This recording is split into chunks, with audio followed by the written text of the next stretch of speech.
O látex é nosso, só que não. Este é o Visão Libertária, sua fonte descentralizada de informações. No início da colonização europeia, a Amazônia despertou interesse maior em Portugal, que se dispôs a navegar rio acima, partindo de Belém com índios remeiros. Essa jornada chegou até o rio Guaporé e culminou por fundar Vila Bela, que foi a primeira capital do Mato Grosso. Para guardar a fronteira, mais a oeste, onde tinham conseguido chegar, construíram em 1776 o Forte Príncipe da Beira e depois, com a desescalada de tensões com a América Espanhola, simplesmente abandonaram a região. Só um século mais tarde, por volta de 1870, a ocupação sistemática da Amazônia Ocidental brasileira, estados do Acre, Rondônia e Amazonas, teve grande impulso com a exploração do látex nos seringais da floresta. O látex é um tipo de resina que as plantas produzem naturalmente, mas que a seringueira produz em tal quantidade e qualidade que torna a exploração sustentável. Essa atividade levou milhares de pessoas aos seringais espalhados pela floresta e criou uma elite comercial e política em Manaus que comercializava o produto com a Europa e Estados Unidos. Na época, se fabricavam pneus, mangueiras e outros tantos produtos industrializados com a matéria-prima retirada da floresta amazônica. O povo que se assentava nos seringais vivia à beira da miséria e do isolamento. O contato com o mundo externo se dava por um barco chamado regatão, que trocava as bolas de látex defumado por produtos como sal, açúcar, tecidos, cachaça e munição. Esse sistema mantinha o seringueiro sempre em dívida com o dono do regatão, que também era o dono do seringal. Como não havia rota de fuga, nem mesmo para onde ir, o seringueiro estava preso na floresta.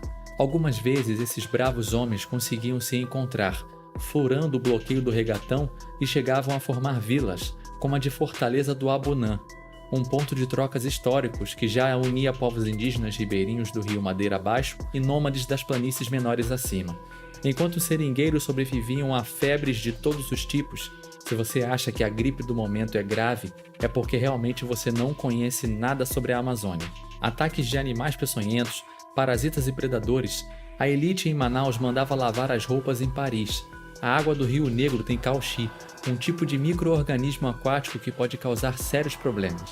Sim, a elite comercial obtinha grandes lucros com a venda de látex, vivia em uma pompa inimaginável e era protegida pela elite política da época.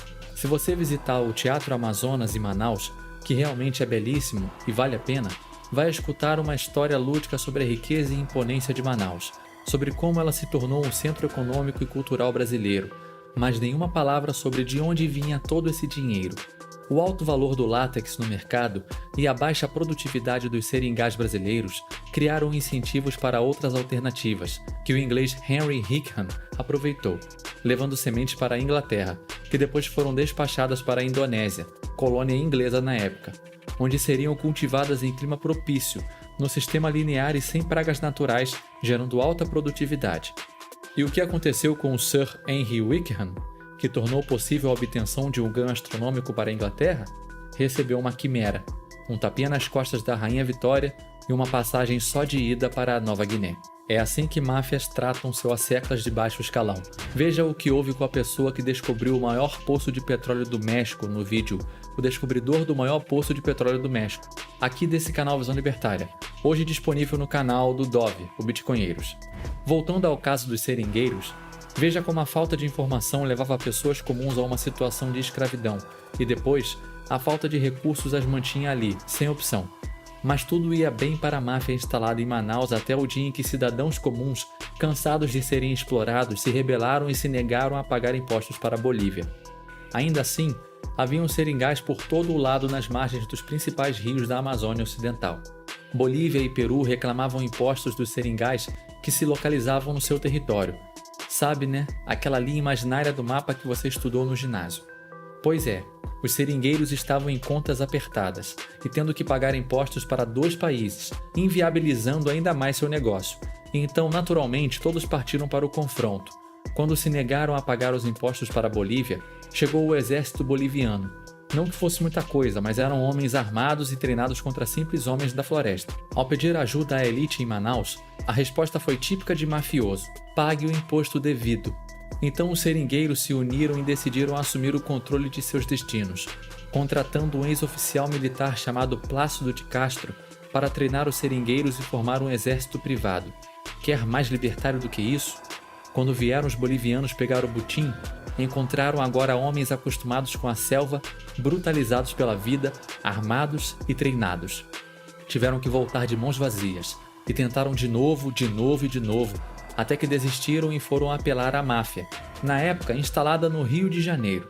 O resultado final foi a anexação do Acre ao Brasil, com a indenização por parte do governo brasileiro e a construção da ferrovia Madeira-Mamoré para escoar o látex das regiões bolivianas do Beni e do Pando. Mas a festa duraria pouco, já que na década de 1920, as seringueiras enfileiradas na Malásia produziam 1/10 do valor das brasileiras nativas. Plácido de Castro viraria político no Acre e, por disputas de poder, seria assassinado com um tiro pelas costas, disparado por outro militar descontente. Mais de um século à frente, em 2008, Lula inaugurou em Chapuri uma empresa estatal chamada Natex para fabricar preservativos, esses que você pega de graça no posto de saúde. A fábrica estatal só tinha um cliente, o Ministério da Saúde. Nos anos petistas, o Acre ficou conhecido como a terra em que tudo é bonito, mas em que não se produz nada. A saga que vos narrei mostra como a quantidade e qualidade de informação que obtemos definem as decisões individuais e podem gerar situações adversas a nós mesmos. Mostra também a face perversa do Estado, que nunca garante a proteção que promete e, como sempre, se acertam entre máfias. Mostra como a livre organização de indivíduos e a capacidade de se defender pode levar a situações de mais liberdade individual ou do grupo ao qual você está inserido. E ainda, como as disputas de poder em um Estado são acirradas, levando a assassinatos e outros crimes brutais. Portanto, que a dura história da Amazônia Ocidental não nos deixe órfãos de exemplos. Não espere nada do Estado. Junte-se com outras pessoas que partilham de seus valores. Arme-se, troque informações, bens, serviços e, principalmente, ideias. Quando a máfia vier cobrar seu butim, você responda com uma coisa bem amazônica: uma banana comprida. Obrigado por sua audiência. Esse artigo foi sugerido e escrito por Amazônia Livre e revisado por Liberty Nacho. Se você gostou desse vídeo, clique no ícone de curtir abaixo e compartilhe o vídeo em sua rede social. Se deseja ser notificado dos próximos vídeos, clique em se inscrever e depois no ícone de campainha. Até a próxima!